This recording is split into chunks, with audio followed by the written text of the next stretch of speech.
Hi friends, welcome back to our channel. ನಾನು ನಿಮ್ಮ ಅಶ್ವಿನಿ. ಎಲ್ಲರೂ ಹೇಗಿದ್ದೀರಾ? ನಾನಂತೂ ತುಂಬ ಚೆನ್ನಾಗಿದ್ದೀನಿ. ಹಾಗೆ ನೀವು ಕೂಡ ತುಂಬ ಚೆನ್ನಾಗಿದ್ದೀರಾ ಅಂತ ಅನ್ಕೊಳ್ತಾ ಇದ್ದೀನಿ. ಇವಾಗ ತಾನೇ ಬ್ಲಾಗ್ನ ಸ್ಟಾರ್ಟ್ ಮಾಡಿದೆ. ಪೂಜೆ ಎಲ್ಲ ಆಯಿತು. ಇನ್ನೇನು ಟಿಫನಿಗೆ ರೆಡಿ ಮಾಡಬೇಕು. ಇವತ್ತು ಪಡ್ ಮಾಡ್ತಾ ಇದ್ದೀನಿ. ಹಾಗಾಗಿ ಪಡ್ಡಿಗೆ ನೋಡಿ ಎಲ್ಲರೂ ಬಿಟ್ಕೊಂಡಿದ್ದೀನಿ. ಇದೇನು ಅಂತಂದರೆ ರೊಟ್ಟಿ ಒಂದು ಉಳಿದಿತ್ತು, ಹಾಗಾಗಿ ಇಲ್ಲಿ ಗಾಡಿಗೆ ಹಾಗೆ ಇಟ್ಟಿದೆ. ಏನಂದರೆ ಕಟ್ಕೊಂಡು ರೊಟ್ಟಿ ತಿನ್ನೋದಕ್ಕೆ ಚೆನ್ನಾಗಿರುತ್ತೆ. ಬರೇ ಬಾಯಲ್ಲಾದರೂ ತಿಂದ್ಬಿಡ್ಬೋದು, ಟೇಸ್ಟ್ ಚೆನ್ನಾಗಿರುತ್ತೆ. ಅದಕ್ಕೋಸ್ಕರ ಹಾಗೆ ಇಟ್ಟಿದ್ದೀನಿ. ಇವಾಗ ಚಟ್ನಿಗೆ ರುಬ್ಕೋಬೇಕು. ಚಟ್ನಿಗೆ ಕಾಯಿ ಎಲ್ಲ ಇದೆ ಇಲ್ಲೇ. ಕಾಯಿ, ಕೊತ್ತಂಬರಿ ಸೊಪ್ಪು ಎಲ್ಲ ಒಂದು ಬೌಲಲ್ಲಿ ಹಾಕಿ ಇಟ್ಕೊಂಡಿದ್ದೀನಿ. ಇವಾಗ ಇದನ್ನು ಕಟ್ ಮಾಡಿ ಬೇಗ ಬೇಗ ಚಟ್ನಿಗೆ ರುಬ್ಕೊಂಡು ಹಾಗೆ ಪಡ್ಡಿಗೆ ಒಗ್ಗರಣೆಗೆ ಹಾಕ್ತೀವಲ್ವ, ಸೊ ಅದನ್ನು ರೆಡಿ ಮಾಡ್ಕೋಬೇಕು. ಬನ್ನಿ, ವ್ಲಾಗ್ ಕಂಟಿನ್ಯೂ ಆಗುತ್ತೆ ನೋಡಿ. ಹಾಗೆ ಹೊಸದಾಗಿ ಯಾರಾದರೂ ಚಾನಲ್ನ ನೋಡ್ತಾ ಇದ್ರೆ ದಯವಿಟ್ಟು ಸಬ್ಸ್ಕ್ರೈಬ್ ಮಾಡ್ಕೊಂಡು ನೋಡಿ.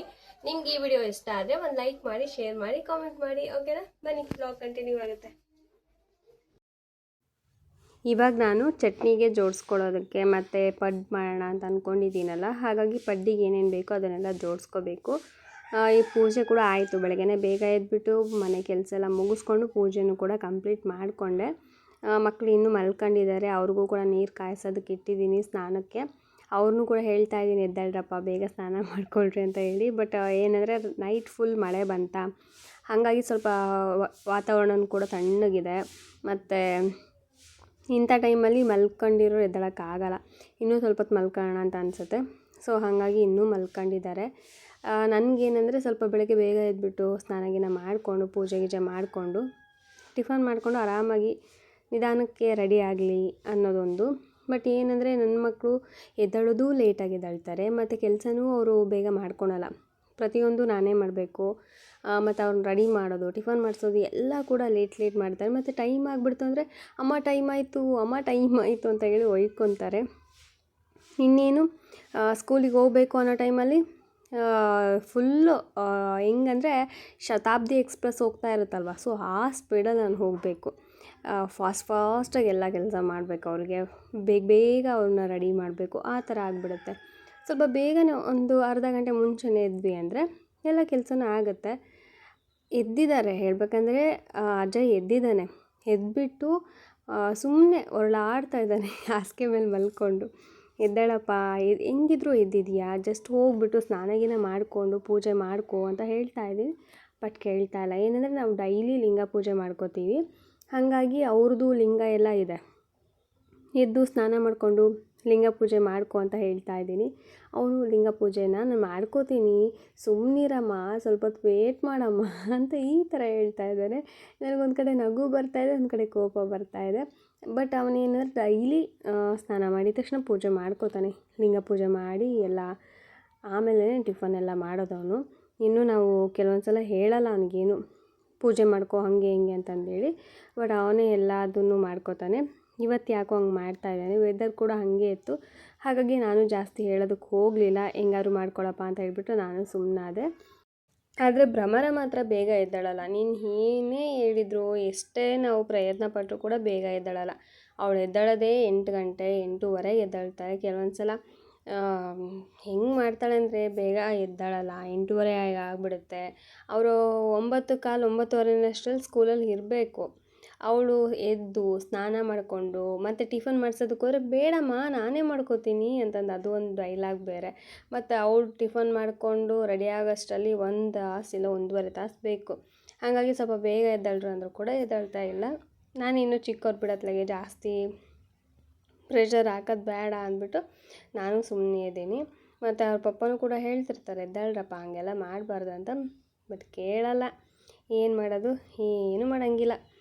ಆದರೆ ಅವ್ರು ಎದ್ದೇಳೋಷ್ಟರಲ್ಲಿ ಎಲ್ಲ ರೆಡಿ ಇತ್ತು ಅಂದರೆ ಟಿಫನ್ನು ಮತ್ತು ಅವ್ರ ಸ್ನಾನಕ್ಕೆ ನೀರು ಎಲ್ಲ ರೆಡಿ ಇತ್ತಂದರೆ ಹೇಗೋ ನಾವು ಅಡ್ಜಸ್ಟ್ ಮಾಡಿಕೊಂಡು ಅವ್ರನ್ನ ರೆಡಿ ಮಾಡ್ಬೋದು. ಅದೇನೂ ರೆಡಿ ಆಗಿಲ್ಲ ಅಂದರೆ ಆ ಕಡೆ ಒಂದು ಕಾಲು ಈ ಕಡೆ ಒಂದು ಕಾಲು. ಅವಾಗ ಎಷ್ಟು ಕೋಪ ಬರುತ್ತಂದರೆ, ಅವ್ರೇನಾದರೂ ಇವಾಗ ನಾವು ಕೆಲಸ ಮಾಡ್ಬೇಕಾರೆ ಅಮ್ಮ ಅದು ಕೊಡು ಇದು ಕೊಡು ಅಂತಾರಲ್ಲ, ಅವಾಗ ಡೈಲಾಗ್ಗಳ ಮೇಲೆ ಡೈಲಾಗ್ ಬರ್ತಾ ಇರ್ತಾವೆ ನಮಗೆ. ಆಮೇಲೆ ಅದು ನೆನೆಸ್ಕೊಂಡ್ರೆ ನಗು ಬರುತ್ತೆ, ಅಯ್ಯೋ ಅಂತಂದು. ಏನು ಮಾಡೋಕ್ಕಾಗಲ್ಲ. ನಾನು ಕೆಲವೊಂದು ಸಲ ಹೇಳೋದು ಒಂದೇ ಡೈಲಾಗು, ದೇವ್ರು ನನಗೆ 2 ಕಾಲು 2 ಕೈ ಕೊಡೋ ಬದಲು 4 ಕಾಲು 4 ಕೈ ಕೊಟ್ಟಿದ್ರೆ ಚೆನ್ನಾಗಿತ್ತು, 2 ಕಾಲು 2 ಕೈ ಅಲ್ಲಿಡ್ತಿದ್ದೆ, ಇಲ್ಲಿ 2 ಕಾಲು 2 ಕೈ ಅಡುಗೆ ರೂಮಲ್ಲಿ ಇಟ್ಕೊಂಡು ಕೆಲಸ ಮಾಡ್ತಾಯಿದ್ದೆ ಅಂತ ಹೇಳ್ತಿರ್ತೀನಿ. ಆಮೇಲೆ ಅದನ್ನ ನೆನೆಸ್ಕೊಂಡು ನಗ್ತಾ ಇರ್ತೀನಿ. ಆಮೇಲೆ ಅವರು ಕೂಡ ಹೇಳ್ತಾರೆ ಹುಡುಗರು, ಅಮ್ಮ ನಿಂಗೆ 4 ಕಾಲು 4 ಕೈ ಕೊಡಬೇಕಿತ್ತಲ್ಲ, ದೇವರು ಬರೀ 2 ಕಾಲು 2 ಕೈ ಕೊಟ್ಟಿದ್ದಾರಲ್ಲ ಅಂತ ಹೇಳ್ಬಿಟ್ಟು ಸುಮ್ಮನೆ ನಗ್ತಾರೆ. ನನಗೆ ಸಿಟ್ಟಲ್ಲಿ ಆ ಥರ ಹೇಳಿದಾಗ ಮತ್ತೆ ನಗಿಸ್ಬಿಟ್ರೆ ಇನ್ನೂ ಕೋಪ ಬಂದುಬಿಡುತ್ತೆ. ಅವರು ಅದಕ್ಕೆ ತಿಳ್ಕೊಂಡು ನಾನು ಯಾವಾಗ ಬೆಳಗ್ಗೆ ಹೇಳಿದರೆ ಅವ್ರು ಸಂಜೆ ಬಂದು ಅದಕ್ಕೆ ಆನ್ಸರ್ ಮಾಡ್ತಾರೆ. ಆವಾಗ ನನಗೆ ಕೋಪ ಬರೋಲ್ಲ, ನಗು ಬರುತ್ತೆ. ಮತ್ತು ಇನ್ನೇನರೋ ಮಾಡೋದು, ನಾನು ಹೇಳ್ದಾಗ ನೀವು ನನ್ನ ಮಾತು ಕೇಳಲ್ಲ, ಮತ್ತು ಇನ್ನೇನು ಮಾಡಲಿ ಹೇಳ್ರಿ ಅಂತ ಹೇಳ್ಬಿಟ್ಟು ಬೈತಾ ಇರ್ತೀನಿ. ಈಗ ಚಟ್ನಿಗೆ ಶೇಂಗಾ ಹುರ್ಕೊಳ್ತಾ ಇದ್ದೀನಿ. ಕೊಬ್ಬರಿ ಎಲ್ಲ ಕಟ್ ಮಾಡಿ ಹಾಕ್ಕೊಂಡಿದ್ದೀನಿ. ಮತ್ತು ಇದಕ್ಕೆ ಏನೇನು ಬೇಕೋ ಅದೆಲ್ಲ, ಅಂದರೆ ಚಟ್ನಿಗೆ ಏನು ಬೇಕೋ ಅದೆಲ್ಲ ಜೋಡಿಸಿಟ್ಕೊಂಡಿದ್ದೀನಿ. ಕಾಯಿ, ಶುಂಠಿ, ಬೆಳ್ಳುಳ್ಳಿ, ಆಮೇಲೆ ಕೊತ್ತಂಬರಿ ಸೊಪ್ಪು, ಒಂಚೂರು ಹುರ್ಗಡ್ಲೆ, ನಮ್ಮ ಕಡೆ ಎಲ್ಲ ಕಡ್ಲಿ ಅಂತೀವಿ ನಾವು, ಹುರ್ಗಡ್ಲೆ ಅನ್ನಲ್ಲ. ಮತ್ತು ಎಲ್ರಿಗೂ ಅರ್ಥ ಆಗಲಿ ಅಂತ ಹುರ್ಗಡ್ಲೆ ಅಂತ ಹೇಳ್ತಾ ಇದ್ದೀನಿ ಅಷ್ಟೇ. ಆಮೇಲೆ ಶೇಂಗಾನು ಕೂಡ ಹುರಿತಾ ಇದ್ದೀನಿ. ಇವಾಗ ಶೇಂಗಾನು ಇದ್ರೊಳಗಡೆ ಹಾಕ್ಕೋಬೇಕು. ಆಮೇಲೆ ಖಾರಕ್ಕೆ ನೀವು ಹಸಿಮೆಣ್ಸಿಕಾನಾದರೂ ಉಪಯೋಗಿಸ್ಕೋಬೋದು, ಇಲ್ಲ ಒಣಮೆಣ್ಸಿಕಾನಾದರೂ ಉಪಯೋಗಿಸ್ಕೋಬೋದು. ನಾನಿಲ್ಲಿ ಹಸಿಮೆಣ್ಸಿಕಾಯಿ ಉಪಯೋಗಿಸ್ಕೊಳ್ತಾ ಇದ್ದೀನಿ, ಯಾಕಂದರೆ ಶುಂಠಿ ಹಾಕಿರ್ತೀವಲ್ಲ, ಟೇಸ್ಟ್ ಚೆನ್ನಾಗಿರುತ್ತೆ. ಹಾಗಾಗಿ ಇನ್ನೊಂದೇನೆಂದರೆ ಒಣಮೆಣ್ಸಿಕಾಯಿ ಚಟ್ನಿನೂ ಮಾಡ್ಕೋಬೋದು. ಅದು ಒಂಥರ ಬೇರೆ ಥರ ಡಿಫ್ರೆಂಟಾಗಿ ಮಾಡಿಕೊಂಡ್ರೆ ಚೆನ್ನಾಗಿರುತ್ತೆ. ನನಗೆ ಆಂಧ್ರ ಸೈಡಲ್ಲಿ ಮಾಡೋ ಚಟ್ನಿ ನಂಗೆ ತುಂಬ ಇಷ್ಟ, ಒಣಮೆಣ್ಸಿಕಾಯಿ ಚಟ್ನಿನ. ಒಣಮೆಣ್ಸಿಕಾಯಿ ಎಲ್ಲ ನೆನೆ ಇಟ್ಬಿಟ್ಟು ಅದಕ್ಕೆ ಒಂದು ಸ್ವಲ್ಪ ನೆನೆ ಇಟ್ಟಾದಮೇಲೆ ಅದಕ್ಕೊಂದು ಸ್ವಲ್ಪ ಶುಂಠಿ, ಬೆಲ್ಲ, ಹುಣಸೆಹಣ್ಣು, ಸ್ವಲ್ಪ ಜೀರಿಗೆ, ಕರಿಬೇವಿನ ಸೊಪ್ಪು ಎಲ್ಲ ಹಾಕ್ಬಿಟ್ಟು ರುಬ್ತಾರೆ. ಎಷ್ಟು ಚೆನ್ನಾಗಿರುತ್ತೆ ಅಂದರೆ ಟೇಸ್ಟಿಯಾಗಿರುತ್ತೆ. ಅದು ಇಡ್ಲಿಗೆ ಸೂಪರಾಗಿ ಕಾಂಬಿನೇಷನ್ ಆಗುತ್ತೆ. ಇಡ್ಲಿ ಮಾಡಿದಾಗ ನಾನು ಅದನ್ನು ನಿಮ್ಗೆ ತೋರಿಸ್ತೀನಿ ಆ ರೆಸಿಪಿನ. ಮತ್ತು ಇವಾಗ ಹಸಿಮೆಣ್ಸಿಕಾಯಿನ ಹುರ್ಕೊಳ್ತಾ ಇದ್ದೀನಿ. ಖಾರಕ್ಕೆ ಎಷ್ಟು ಬೇಕೋ ಅಷ್ಟನ್ನು ಹುರ್ಕೊಳ್ತಾ ಇದ್ದೀನಿ. ಯಾಕಂದರೆ ಮಕ್ಕಳು ಸ್ವಲ್ಪ ನಮ್ಮ ಮನೇಲಿ ಖಾರ, ನನ್ನ ಮಗಳು ತಿನ್ನಲ್ಲ, ನಮ್ಮ ಮನೆಯವ್ರು ತಿನ್ನಲ್ಲ, ನಾನು ನನ್ನ ಮಗ ತಿಂತೀವಿ. ಅವರಿಬ್ರಿಗೋಸ್ಕರ ನಾವು ಖಾರ ಸ್ವಲ್ಪ ಕಡಿಮೆ ಮಾಡ್ಕೊತೀವಿ. ಬೇರೆ ಟೈಮಲ್ಲೆಲ್ಲ ಸ್ವಲ್ಪ ಖಾರ ಜಾಸ್ತಿ ತಿಂತೀವಿ. ನನ್ನ ಮಗನಿಗೆ ಹಸಿಮೆಣ್ಸಿಕಾಯಿ ಕೊಟ್ಟರು ಕಡ್ಕೊಂಡು ತಿಂದ್ಬಿಡ್ತಾನೆ, ಅಷ್ಟು ಖಾರ ಇಷ್ಟ ಅವನಿಗೆ.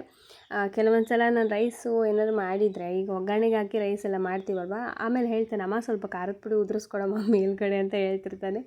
ನಾನು ಹೇಳ್ತೀನಿ, ಬೇಡಪ್ಪ ಅಷ್ಟೊಂದು ಖಾರ ತಿನ್ನಬೇಡ ಅಂದರೂ ಕೂಡ ಕೇಳಲ್ಲ.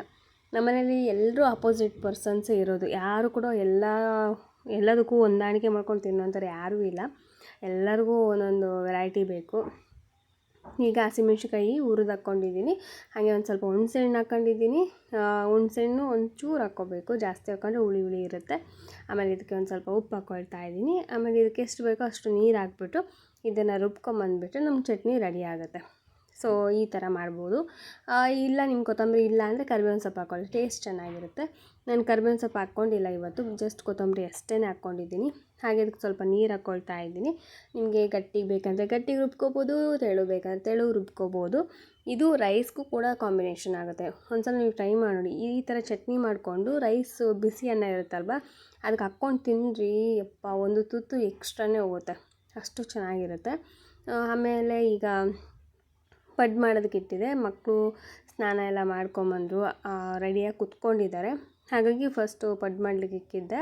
ಅದನ್ನು ಒಂದು ಸೈಡು ಎಲ್ಲ ಬೆಂದಿತ್ತು, ಇನ್ನೊಂದು ಸೈಡ್ ಟರ್ನ್ ಮಾಡಾಕ್ತಾ ಇದ್ದೀನಿ. ಪಡ್ಡು ತುಂಬ ದಿನವೇ ಆಗೋಗಿತ್ತು, ಮಾಡ್ತಾನೇ ಇರಲಿಲ್ಲ. ಹೇಳಿದ್ನಲ್ವ, ನಮ್ಮ ಮನೇಲಿ ಒಬ್ರಿಗೆ ಇಷ್ಟ ಆದರೆ ಇನ್ನೊಬ್ರಿಗೆ ಇಷ್ಟ ಆಗೋಲ್ಲ, ಆ ಥರ. ಇವತ್ತು ಪಡ್ಡು ಮಾಡಿದ್ರು, ಅಮ್ಮ ಪಡ್ಡು ಮಾಡಬೇಡಮ್ಮ ದೋಸೆ ಮಾಡು ಅಂತ ಹೇಳ್ತಾರೆ ಅಜಯ್. ಭ್ರಮರ, ಅಮ್ಮ ದೋಸೆ ಮಾಡಬೇಡಮ್ಮ ಪಡ್ಡು ಮಾಡು ಅಂತ ಅವಳು ಹೇಳ್ತಾಳೆ. ಮತ್ತು ದೋಸೆ ಮಾಡಿದ್ರೆ ಮತ್ತು ಅದಕ್ಕೆ ಚಟ್ನಿ ತಿನ್ನಲ್ಲ, ಮತ್ತು ಆಲೂಗಡ್ಡೆ ಪಲ್ಯ ಮತ್ತೆ ಎಕ್ಸ್ಟ್ರಾ ಮಾಡಬೇಕು. ಹಾಗಾಗಿ ಇವತ್ತೊಂದಿನ ಅಡ್ಜಸ್ಟ್ ಮಾಡಿಕೊಂಡು ಇದನ್ನೇ ತಿಂದೋಗ್ರಪ್ಪ, ಪಡ್ಡು ಮಾಡಿದ್ದೀನಿ ಅಂತ ಹೇಳಿ ಕೊಟ್ಟಿದ್ದೀನಿ. ಸರಿ ಅಂದ್ಬಿಟ್ಟು ಅವರು ತಿಂದು ಹೋದರು. ನನ್ನ ಮಗನಿಗೆ ಏನಂದರೆ ಟಿಫನಿಗಿಂತ ಜಾಸ್ತಿ ನಮಗೆ ರೈಸ್ ಐಟಮು, ಅಂದರೆ ಮನೇಲಿ ಅನ್ನ ಸಾಂಬಾರಿದ್ರೂ ಕೂಡ ಹೊಟ್ಟೆ ತುಂಬ ಉಂಡ್ಬಿಟ್ಟು ಸುಮ್ಮನಾಗ್ಬಿಡ್ತೀವಿ. ನನಗೆ ಆ ಥರದ ಟಿಫನ್ ಅಂದರೆ ಇಷ್ಟ. ಬಿಸಿ ಅನ್ನ, ಸಾಂಬಾರು, ಒಂದು ಸ್ವಲ್ಪ ಇಲ್ಲಾಂದರೆ ಮೊಸರನ್ನ, ಈ ಥರ ತಿನ್ನೋದಕ್ಕೆ ಇಷ್ಟಪಡ್ತೀನಿ. ನನ್ನ ಮಗನಿಗೆ ರೈಸು ಸಾಂಬಾರು ಆ ಥರ ತಿನ್ನೋದಕ್ಕೆ ಇಷ್ಟಪಡ್ತಾನೆ. ಅಂದರೆ ಅದಕ್ಕೆ ಸ್ವಲ್ಪ ಏನಾದರೂ ಸೈಡ್ ಡಿಶ್ ಇರಬೇಕು. ಅಂದರೆ ಸೌತೆಕಾಯಿ, ಇಲ್ಲಾಂದರೆ ಕರಿದಿರೋ ಅಂಥ ಪದಾರ್ಥಗಳು, ಈ ಥರದ್ದು ಬೇಕು ಅವನಿಗೆ. ನನಗೇನೂ ಇಲ್ಲಾಂದರೂ ಪರವಾಗಿಲ್ಲ, ಆರಾಮಾಗಿ ಊಟ ಮಾಡ್ತೀನಿ. ನಾನು ರೈಸ್ ಐಟಮು, ಟಿಫನ್ ಐಟಮ್ ಅಷ್ಟೊಂದು ನಾನು ಇಷ್ಟಪಟ್ಟು ತಿನ್ನಲ್ಲ. ನಮ್ಮ ಮನೆಯವರಿಗೆ ಟಿಫನ್ ಐಟಮ್ಸೇ ಬೇಕು. ನನ್ನ ಮಗಳಿಗೂ ಸೇಮ್ ಟಿಫನ್ ಐಟಮ್ಸೇ ಬೇಕು. ಒಂದು ಸ್ವಲ್ಪ ಅವ್ರ ಪಪ್ಪಂಗೂ ಅವಳಿಗೂ ಮ್ಯಾಚ್ ಆಗುತ್ತೆ ಅವ್ರು ತಿನ್ನೋ ಸ್ಟೈಲು. ಸೊ ನನಗೂ ನನ್ನ ಮಗನಿಗೆ ಮ್ಯಾಚ್ ಆಗುತ್ತೆ. ಇವಾಗ ಪಡ್ಡನ್ನು ಹಾಕಿದ್ದೀನಿ. ಫಸ್ಟು ಅಜಯ್ ಕೊಡ್ತೀನಿ, ಯಾಕಂದರೆ ಅವನು ಹಸುವಿಗೆ ತಡ್ಕೊಳಲ್ಲ. ಭ್ರಮರನಾದರೂ ಒಂದು ವೇಳೆ ತಡ್ಕೊತಾಳೆ, ಹಸುವಾದಾಗ ಒಂದು ಸ್ವಲ್ಪ ಹೊತ್ತು ವೆಯ್ಟ್ ಮಾಡಮ್ಮ ಅಂದರೆ ತಡ್ಕೊತಾಳೆ, ಬಟ್ ಅಜಯ್ ತಡ್ಕೊಳಲ್ಲ. ಹಾಗಾಗಿ ಫಸ್ಟು ಅವನಿಗೇ ನಾನು ಟಿಫನ್ ಹಾಕಿ ಕೊಡ್ತಾಯಿದ್ದೀನಿ. ಅವನಿಗೆ ಟಿಫನ್ ಹಾಕಿ ಕೊಟ್ಬಿಟ್ಟು ಬಂದು ಆಮೇಲೆ ಭ್ರಮರಂಗೆ ಹಾಕ್ಕೊಡ್ತೀನಿ. ಹೇಳ್ಬೇಕಂದ್ರೆ ಭ್ರಮರನೇ ಚಿಕ್ಕವಳು, ಅಜಯ್ ದೊಡ್ಡವನು. ಇಲ್ಲಿ ನಮ್ಮ ಮನೇಲಿ ಆಪೋಸಿಟ್, ಅವನು ಹಸುವಿಗೆ ತಡ್ಕೊಳಲ್ಲ, ಇವಳು ಹಸುವಿಗೆ ತಡ್ಕೋತಾಳೆ. ಹಾಗೆ ಇಲ್ಲಿ ನಮ್ಮ ಮನೆಯವರು ಪಡ್ಡು ಮಾಡ್ತೀನಿ, ನಾನೇ ಹಾಕ್ತೀನಿ ಬಾ ಅಂತ ಹೇಳಿದರು. ಸರಿ ಆಯಿತು ಹಾಕಿ ಅಂತಂದೆ. ನನಗೇನೆಂದರೆ ನಾನು ಕುತ್ಕೊಂಡು ತಿನ್ನಬೇಕು ಅಂತಂದರೆ ಯಾರಾದರೂ ನನಗೆ ಹಾಕ್ಕೊಟ್ರೆ ನಂಗೆ ತಿನ್ನೋದಕ್ಕೆ ಇಷ್ಟ ಆಗುತ್ತೆ. ನಾನೇ ಹಾಕ್ಕೊಂಡು ನಾನೇ ತಿನ್ನಬೇಕಂದ್ರೆ ನಂಗೆ ತಿನ್ನೋದಕ್ಕೆ ಮನಸ್ಸೇ ಬರೋಲ್ಲ ನನಗೆ. ಯಾಕಂದರೆ ಅಲ್ಲೇ ನಿಂತ್ಕೊಂಡು ನಾವೇ ಅಂದ್ರೆ ಮಾಡಿಬಿಟ್ಟು ಅದ್ರ ಸ್ಮೆಲ್ಲೆಲ್ಲ ಹೋಗ್ತಾ ಇರುತ್ತೆ, ಅದು ಸ್ಮೆಲ್ ಕುಡಿದೇ ನಮ್ಗೆ ಹೊಟ್ಟೆ ತುಂಬೋಗುತ್ತೆ. ಹಂಗಾಗಿ ದೋಸೆ ಆಗಲಿ, ಪಡ್ಡಾಗಲಿ, ಇಡ್ಲಿ ಆಗಲಿ ನಾನು ಬೇಗ ತಿನ್ನಲ್ಲ ನಾನು. ಏನಂದರೆ ಯಾರಾದರೂ ಈ ಥರ ಬಿಸಿ ಬಿಸಿಯಾಗಿ ಹಾಕ್ಕೊಡ್ಬೇಕು, ಸೊ ಆವಾಗ ತಿನ್ನೋದಕ್ಕೆ ತುಂಬ ಇಷ್ಟ ಆಗುತ್ತೆ, ಆರಾಮಾಗಿ ತಿಂತೀನಿ. ಇಲ್ಲಾಂದರೆ ಒಂದು 4-5 ಪಡ್ಡು ತಿನ್ನೋಷ್ಟರಲ್ಲೇ ಫುಲ್ ಸಾಕಾಗ್ಬಿಟ್ಟಿರುತ್ತೆ ನನಗೆ. ಹಾಗಾಗಿ ನಮ್ಮ ಮನೆಯವ್ರು ನಾನೇ ಹಾಕ್ಕೊಡ್ತೀನಿ, ನೀವು ಕುತ್ಕೋ ಅಂತ ಅಂದರು. ಇನ್ನೇನು ಕುತ್ಕೊಳೋದು, ಸೊ ನಿಮಗೂ ಕೂಡ ವೀಡಿಯೋದಲ್ಲಿ ತೋರಿಸೋಣ ಅಂದ್ಬಿಟ್ಟು ನಾನು ವೀಡಿಯೋ ಮಾಡ್ಕೊಳ್ತಾ ಇದ್ದೀನಿ. ಅವ್ರು ಹಂಗೇನಿಲ್ಲ, ಮಾಡ್ತಾರೆ, ಕೆಲವೊಂದು ಸಲ ಕೆಲಸ ಮಾಡ್ತಾರೆ, ಕೆಲವೊಂದು ಸಲ ಮಾಡಲ್ಲ. ಕೆಲವೊಂದು ಸಲ ನಾನು ಹೇಳದೇ ಇದ್ದರೂ ಮಾಡ್ತಾರೆ, ಕೆಲವೊಂದು ಸಲ ನಾನು ಹೇಳಿದರೂ ಮಾಡಲ್ಲ. ಈ ಥರ ಅವ್ರನ್ನ ಯಾವ ಟೈಮಲ್ಲಿ ಹೆಂಗಿರ್ತಾರೋ ಅಂತಲೂ ಕೂಡ ನಾವು ಇಮ್ಯಾಜಿನ್ ಮಾಡ್ಕೊಳಕ್ಕಾಗಲ್ಲ, ಆ ಥರ ಅವರು. ಜಸ್ಟ್ ಇವಾಗ ಇನ್ನದು ಪಡ್ಡಿನಂಚಿಗೆ ಎಣ್ಣೆನ ಸವರ್ತಾ ಇದ್ದಾರೆ. ಎಣ್ಣೆ ಚೆನ್ನಾಗಿ ಸವರಿದಾದ್ಮೇಲೆ ಅದಕ್ಕೆ ನಾವೇನು ಪಡ್ಡು ಹಿಟ್ಟೆಲ್ಲ ರೆಡಿ ಮಾಡಿ ಇಟ್ಟಿರ್ತೀವೋ ಅದನ್ನು ಹಾಕ್ತಾರೆ. ಸೊ ನಿಧಾನಕ್ಕೆ ಮಾಡ್ತಾಯಿದ್ದಾರೆ.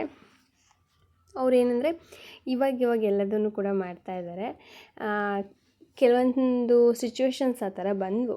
ಹಾಗಾಗಿ ನಮ್ಮ ಮನೆಯವರು ಇಲ್ಲ, ಎಲ್ಲದನ್ನು ಕೂಡ ನಾವು ಕಲಿಬೇಕು, ಗಂಡು ಮಕ್ಕಳಾದ ತಕ್ಷಣ ಇದೆಲ್ಲ ಕಲಿಯೋದು ತಪ್ಪು, ಮಾಡಬಾರ್ದು, ಕಲಿಬಾರ್ದು ಅಂತಂದೇನಿಲ್ಲ, ಕಲಿತ್ರೆ ಒಳ್ಳೆಯದಲ್ವಾ. ಸೊ ಹಾಗಾಗಿ ಅವ್ರು ಕಲಿತಾ ಇದ್ದಾರೆ ಕೆಲವೊಂದು ರೆಸಿಪೀಸು. ಮತ್ತು ಹೇಳ್ಬೇಕಂದ್ರೆ ಅವರು ಏನು ಮಾಡೋದಕ್ಕೆ ಬರಲ್ಲ, ಇನ್ನೇನು ಮಾಡೋಕ್ಕೆ ಬರ್ತಾ ಇರಲಿಲ್ಲ. ಬಟ್ ಇವಾಗ ಓಕೆ, ನಾನು ಹೇಳ್ಕೊಟ್ಟಂಗೆಲ್ಲ ಅವ್ರು ಮಾಡ್ತಾರೆ. ಸೊ ಅದು ನನಗೆ ಖುಷಿ ಅಂತ ಅನಿಸುತ್ತೆ. ಕೆಲವೊಂದು ಸಲ ನಾವು ಇವಾಗ ಅಕಸ್ಮಾತ್ ಏನೋ ಹುಷಾರಿಲ್ಲದೆ ಮಲ್ಕೊಂಡ್ವಿ ಅಂತ ಅಂದ್ಕೊಳ್ಳಿ, ಈಗ ಮಕ್ಕಳು ಜಾಸ್ತಿ ಹೊರಗಡೆ ಫುಡ್ಸು ಅಂದರೆ ಅಜಯ್ ಇಷ್ಟಪಡ್ತಾನೆ, ಭ್ರಮರ ಇಷ್ಟಪಡಲ್ಲ. ಅವ್ಳಿಗೆ ಹೊರಗಡೆ ಫುಡ್ಗಿಂತ ಮನೇಲಿ ಮಾಡಿರೋಂಥ ರೈಸು ಸಾಂಬಾರಾಗಲಿ ಅಥವಾ ರೈಸು ಚಟ್ನಿ ಆಗಲಿ ಊಟ ಮಾಡಿಬಿಟ್ಟು ಸುಮ್ಮನಾಗ್ತಾಳೆ, ಹೊರಗಡೆ ತಿನ್ನಲ್ಲ ಅವಳು. ಹಾಗಾಗಿ ಹೋಮ್ ಮೇಡ್ ಫುಡ್ನ ನಾನು ಜಾಸ್ತಿ ರೂಢಿ ಮಾಡಿರೋದ್ರಿಂದ ಇವಾಗ ಮನೇಲಿ ಮಾಡಲೇಬೇಕು. ನಾವು ಹುಷಾರಿಲ್ಲದೆ ಇದ್ದಾಗ ಹೆಂಗೆ ಮಾಡೋದು ಅಲ್ವಾ. ಸೊ ಇವ್ರಿಗೆ ಏನಾದ್ರು ಸ್ವಲ್ಪ ಗೊತ್ತಿದ್ರೂ ಏನಾದ್ರು ಒಂದು ಸ್ವಲ್ಪ ಮಾಡಿಬಿಟ್ಟು ಮಕ್ಕಳಿಗೆ ಕೊಟ್ಟು ಮ್ಯಾನೇಜ್ ಮಾಡ್ತಾರೆ. ಇಲ್ಲ ನಾನೇ ಮಾಡಬೇಕಂದ್ರೆ ಆಗಲ್ಲ ಆ ಟೈಮಲ್ಲಿ. ಸೊ ಅದಕ್ಕೋಸ್ಕರನೇ ಅವರು ಕಲಿತಾ ಇದ್ದಾರೆ. ಸಿಚುವೇಶನ್ಸ್ ಎಲ್ಲದೂ ಕೂಡ ಒಂದೇ ಥರ ಇರೋಲ್ಲ ಅಲ್ವಾ. ಕಲಿತ್ರು ತುಂಬಾ ಒಳ್ಳೆಯದು, ನಮಗೇ ಒಳ್ಳೆಯದು. ಹಾಗಾಗಿ ಅವ್ರು ಕಲಿತಾ ಇದ್ದಾರೆ. ಇವಾಗ ಪಡ್ಡು ಏನು ಹಾಕಿದ್ರು ಅದನ್ನು ಟರ್ನ್ ಮಾಡಿ ಹಾಕ್ತಾಯಿದ್ದಾರೆ. ನಿಜವಾಗ್ಲೂ ಅವ್ರಿಗೆ ಟರ್ನ್ ಮಾಡೋಕ್ಕೆ ಕೂಡ ಬರ್ತಾ ಇರಲಿಲ್ಲ. ಸೊ ನಾನು ಹೇಳ್ತಾ ಇದ್ದೆ, ಸೊ ಟರ್ನ್ ಹಿಂಗೆ ಮಾಡಿ ಅಂತ ಹೇಳಿದೆ. ಸರಿ ಅಂತ ಹೇಳ್ಬಿಟ್ಟು ಅವ್ರು ಟರ್ನ್ ಮಾಡ್ತಾಯಿದ್ದಾರೆ. ನನಗೆ ಖುಷಿ ಅನಿಸ್ತಾ ಇದೆ ನಿಜವಾಗ್ಲೂ. ಪರ್ಸ್ನಲಿ ನಂಗೆ ತುಂಬ ಖುಷಿ ಅನಿಸುತ್ತೆ.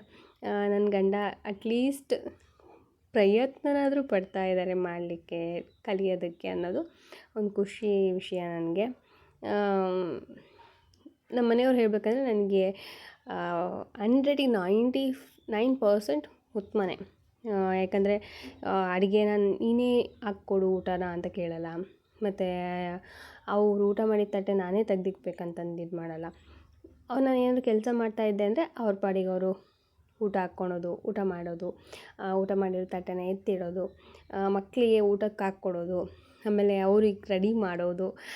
ನಾನು ಏನಾದರೂ ಕೆಲಸ ಮಾಡ್ತಾಯಿದ್ದೆ ಅಂದರೆ ಇವಾಗ ಹಾಸಿಗೆ ಎಲ್ಲ ಆಗಿರ್ತೀವಲ್ಲ, ಸೊ ಅದೆಲ್ಲ ಮಡಚಿಕ್ಕೋದು ಅದೆಲ್ಲ ಮಾಡ್ತಾರೆ. ಅಂದರೆ ಅದೆಲ್ಲ ಮಾಡಿದರೆ ಕೆಲವೊಂದು ಹೆಸ್ರುಗಳ್ನ ಇಡ್ತಾರೆ. ಸೊ ಅದು ತಪ್ಪು. ಯಾಕಂತಂದರೆ ಹೆಣ್ಮಕ್ಳು ಎಷ್ಟು ಕೆಲಸ ಮಾಡ್ತಾರೆ ಅಂತ ಅವ್ರ ಕಣ್ಣಾರೆ ಇವಾಗ ನಾನು ನೋಡ್ತಿದ್ದಾರೆ ಅಲ್ವಾ. ಸೊ ಎರಡೂ ಕಡೆಯೂ ಮ್ಯಾನೇಜ್ ಮಾಡೋದು ನನಗೂ ಕೂಡ ಕಷ್ಟ ಆಗ್ತಾ ಇರುತ್ತೆ ಕೆಲವೊಂದು ಸಲ. ಅದನ್ನು ಅವ್ರು ಅರ್ಥ ಮಾಡಿಕೊಂಡು ನಾನು ಹೇಳದೇ ಇದ್ದರೂ ಕೂಡ ಅವರು ಹೆಲ್ಪ್ ಮಾಡ್ತಾರಲ್ಲ, ಸೊ ಅದು ನಮ್ಗೆ ಎಷ್ಟು ಹ್ಯಾಪಿ ಅನಿಸುತ್ತೆ ಗೊತ್ತಾ. ನಿಮ್ಗೆ ಎಷ್ಟು ಕೋಟಿ ಕೊಟ್ಟರು ಅಥವಾ ನಿಮ್ಗೆ ಏನೇ ತಂದು ಕೊಟ್ಟರು ಅದರಲ್ಲಿ ಹ್ಯಾಪಿ ಅಂತಂದು ಕೆಲವೊಂದು ಸಲ ಅನಿಸಲ್ಲ. ಆದರೆ ಇಂಥ ಚಿಕ್ಕ ಪುಟ್ಟ ವಿಷಯದಲ್ಲಿ ಒಂಚೂರು ಹೆಲ್ಪ್ ಮಾಡಿಬಿಟ್ರೆ ಸಾಕು, ಎಷ್ಟು ಖುಷಿಯಾಗಿಬಿಡ್ತೀವಿ ಹೆಣ್ಮಕ್ಳು ನಾವು. ನನಗೂ ಕೂಡ ಪರ್ಸ್ನಲಿ ನಂಗೆ ತುಂಬಾ ಖುಷಿಯಾಗುತ್ತೆ ಈ ಥರ ವಿಷಯಗಳಿಗೆ. ಅರ್ಥ ಮಾಡಿಕೊಂಡು ನಾವು ಹೇಳದೇ ಇದ್ದರೂ ಕೂಡ ಅವ್ರು ಮಾಡ್ತಾ ಇದ್ದಾರಲ್ಲಪ್ಪ ಅನ್ನೋದೊಂದು ತುಂಬ ಖುಷಿ ಅನಿಸುತ್ತೆ ನನಗೆ. ಸೊ ತುಂಬ ಮಾತಾಡಿದೆ ಅಂತ ಅನಿಸುತ್ತೆ, ತಪ್ಪು ತಿಳ್ಕೊಬೇಡಿ. ಏನೋ ಗೊತ್ತಿಲ್ಲ, ನನಗೆ ಗಂಡನ ಬಗ್ಗೆ ಮಾತಾಡಬೇಕಾದ್ರೆ ತುಂಬ ಖುಷಿಯಾಗುತ್ತೆ ಆ್ಯಂಡ್ ಜಾಸ್ತಿನೇ ಮಾತಾಡ್ಬಿಡ್ತೀನಿ. ಇವಾಗ ನಮ್ಮ ಮನೆಯವ್ರು ಪಟ್ಟು ತೆಗಿತಾ ಇದ್ದಾರೆ, ಪರವಾಗಿಲ್ಲ, ಅವ್ರಿಗೆ ಎಷ್ಟು ಬರುತ್ತೋ ಸೊ ಆ ಥರ ಮಾಡಿದ್ದಾರೆ ಆಯಿತಾ.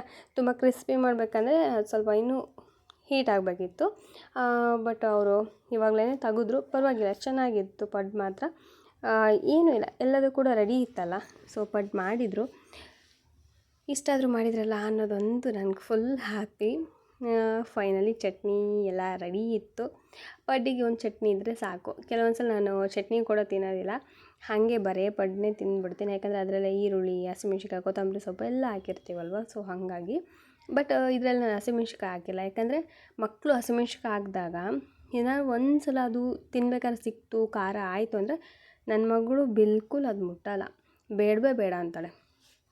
ಮತ್ತು ಸ್ಕೂಲಿಗೆ ತೊಗೊಂಡು ಹೋಗೋದು ಲಂಚ್ ಬಾಕ್ಸಿಗೆ, ಅಲ್ಲೇನಾದ್ರು ಎಡವಟ್ಟು ಆದರೆ ಹಿಂಗೆ ಅಂತ ಹೇಳ್ಬಿಟ್ಟು ನಾನು ಹಾಕಿಲ್ಲ. ಸೊ ಇವಾಗ ಪಡ್ ಕೂಡ ರೆಡಿ ಇದೆ. ನಮ್ಮ ಮನೆಯವರು ಈಗ ನನಗೆ ತಿನ್ನಿಸ್ತಾ ಇದ್ದಾರೆ. ನನಗಂತೂ ಫುಲ್ ಹ್ಯಾಪಿ ಆಗೋದೆ. ನನಗೋಸ್ಕರ ನಾನು ಮಾಡ್ಕೊಂಡು ತಿನ್ನೋದಕ್ಕೂ ಕೂಡ ನನಗೆ ಬೇಜಾರು. ಯಾರಾದರೂ ಬಿಸಿ ಬಿಸಿಯಾಗಿ ಹಾಕಿ ಈ ಥರ ತಿನ್ನಿಸ್ತಾ ಇದ್ರೆ ಎಷ್ಟು ಖುಷಿ ಆಗುತ್ತಲ್ಲ. ನನಗಂತೂ ಸಖತ್ ಖುಷಿ ಆಯಿತು. ಫೈನಲಿ ಇವಾಗ ನಾನು ಟಿಫನ್ ಮಾಡ್ತಾ ಇದ್ದೀವಿ, ನಾನು ಮತ್ತು ನಮ್ಮ ಮನೆಯವರು. ಅವ್ರು ಏನಂದರೆ ನನಗೆ ಎಷ್ಟು ಬೇಕೋ ಅಷ್ಟು ತಿನ್ನಿಸ್ತಾ ಇದ್ದಾರೆ. ಸೊ ತಿಂದುಬಿಟ್ಟು ಏನಾದ್ರು ಕೆಲಸ ಇದ್ದರೆ ಕೆಲಸ ಮುಗಿಸ್ಕೊಂಡ್ರೆ ನಂದು ಇವತ್ತಿನ ಒಂದು ಬೆಳಗ್ಗೆನ ಕೆಲಸ ಮುಗೀತು. ಇನ್ನೂ ಅಂದರೆ ಕೆಲವೊಂದಷ್ಟು ಇರ್ತಾವಲ್ಲ ಮನೇಲಿ ಹೆಣ್ಮಕ್ಳು ಅಂದಮೇಲೆ ನಾವು ಲೀವ್ ತೊಗೊಂಡ್ರೆ ಅಥವಾ ನಮಗೆ ನಾವು ಕೆಲಸ ಇಲ್ಲಪ್ಪ, ನಾವು ಆರಾಮಾಗಿ ಕೂತ್ಕೊಂಡ್ರೆ ಮಾತ್ರ ನಾವು ಆರಾಮಾಗಿ ಕೂತ್ಕೊಳ್ಳೋಂಗೆ, ಏನು ಕೆಲಸ ಇಲ್ಲ ಅಂತ ಅರ್ಥ. ಇಲ್ಲ ನಾವು ಕೆಲಸ ಮಾಡ್ತಾಯಿದ್ದೀವಿ ಅಂದರೆ ಅದು ಕೆಲಸ ಆಗ್ತಾನೇ ಇರುತ್ತೆ. ಸೊ ಏನು ಮಾಡೋದು, ಇಷ್ಟೇ ಇವತ್ತಿನ ಒಂದು ವೀಡಿಯೋ. ಹಾಗೆಯೇ ಇನ್ನೂ ಒಂದು ರೆಸಿಪಿ ಮಾಡಿದೆ, ಏನಂದರೆ ಹಲ್ವಾ ಮಾಡೋಣ ಅಂತ ಹೇಳ್ಬಿಟ್ಟು ಹಲ್ವಾ ಟ್ರೈ ಮಾಡಿದೆ. ಏನಂದರೆ ಅದನ್ನು ಪೂರ್ತಿ ರೆಸಿಪಿನ ನಾನು ತೋರಿಸಿಲ್ಲ, ಯಾಕಂದರೆ ಅದು ಹೇಗೆ ಬರುತ್ತೋ ಏನೋ ಅನ್ನೋದೊಂದು ಭಯ ಇತ್ತು. ಹಾಗಾಗಿ ನಾನು ರೆಸಿಪಿ ತೋರಿಸಿಲ್ಲ, ಬಟ್ ಮಾಡೋದನ್ನು ತೋರಿಸ್ತಾ ಇದ್ದೀನಿ. ಏನೇನು ಹಾಕಿದ್ದೆ, ಏನೇನಿಲ್ಲ, ಎಷ್ಟು ಕ್ವಾಂಟಿಟಿ ಏನು ಅಂತ ಏನೂ ಕೇಳೋದಕ್ಕೆ ಹೋಗಬೇಡಿ, ಯಾಕಂದರೆ ನಾನು ಇದರಲ್ಲಿ ಏನೂ ಹೇಳ್ತಾ ಇಲ್ಲ. ಎಲ್ಲ ಸಕ್ಸಸ್ ಆದಮೇಲೆ ನಾನು ನಿಮಗೆ ಮತ್ತೆ ಮಾಡಿ ತೋರಿಸ್ತೀನಿ ಆಯಿತಾ.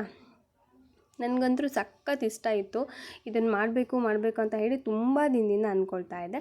ಫೈನಲಿ ಇವತ್ತು ಆ ಟೈಮ್ ಸಿಕ್ತು, ಹಾಗಾಗಿ ಇವತ್ತು ಮಾಡ್ತಾಯಿದ್ದೀನಿ. ಸ್ವಲ್ಪ ಟೈಮ್ ಹಿಡಿಯುತ್ತೆ ಮಾಡೋದಕ್ಕೆ, ಬಟ್ ಟೇಸ್ಟ್ ಮಾತ್ರ ಸೂಪರಾಗಿರುತ್ತೆ. ಸಖತ್ ಇಷ್ಟ ನನಗೆ. ಹಾಗಾಗಿ ಫೈನಲಿ ರೆಡಿ ಆಯಿತು. ರೆಡಿಯಾಗಿರೋಂಥದ್ದನ್ನು ಪ್ಲೇಟಲ್ಲಿ ಹಾಕ್ಬಿಟ್ಟು ಈಗ ಇಟ್ಟಿದ್ದೀನಿ. ಪೂರ್ತಿಯಾಗಿ ತಣ್ಣಗಾಗಬೇಕು. ಸೊ ತಣ್ಣಗಾದಮೇಲೆ ಇದನ್ನು ತಿನ್ಬೋದು. ಸೊ ಇಷ್ಟೇ ಫ್ರೆಂಡ್ಸ್ ಇವತ್ತಿನ ವಿಡಿಯೋ.